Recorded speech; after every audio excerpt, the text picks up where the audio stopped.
We'll continue our discussion on the joy of X, a guide to a mathematical infinity. We were looking at probability and conditional probability discussion. About yesterday we talked about cancer checkup.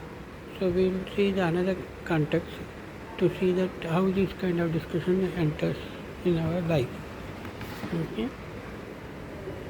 So although reformulating the data in terms of natural frequency is a huge help, conditional probability problem can still be perplexing for other reasons. It is easy to ask the wrong question or to calculate a probability that is correct but misleading. Both the prosecution and the defense were guilty of this in O.J. Simpson trial of 1994-95. Each of them asked the court to consider the wrong conditional probability.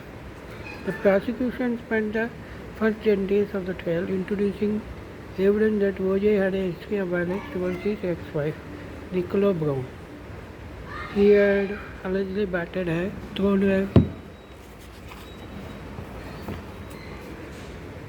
her against walls and groped her in public, telling onlookers, "This belongs to me." But what did any of this have to do with a murder trial? The prosecution argument was that a pattern of spousal abuse reflected a motive to kill.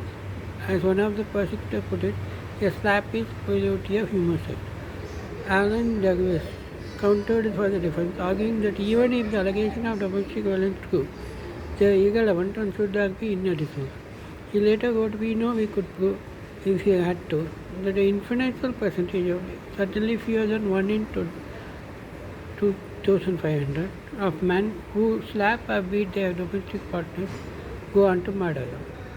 In effect, both the sides were asking the court to consider the probability that a man murdered his wife, given that he previously battered her.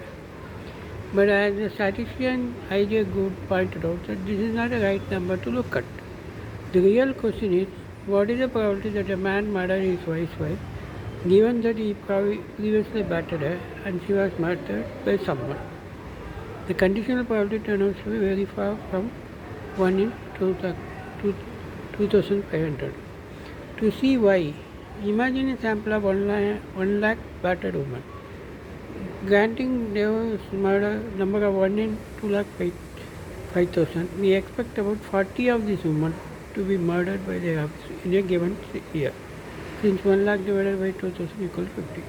We also expect 3 more of these women, an average, to killed by someone else.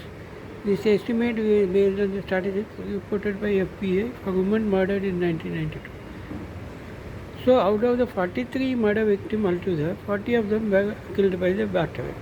In other words, the batterer was the murderer about 93% of the time. Don't confuse this number with the probability that O.J. Simpson did it. That probability would depend on a lot of other evidence, pro and con. And such a defense claims that the police framed O.J. and the prosecution claimed that killer and O.J. shared the same style of shoes, gloves and DNA. So the probability that any of these changes are made out reactive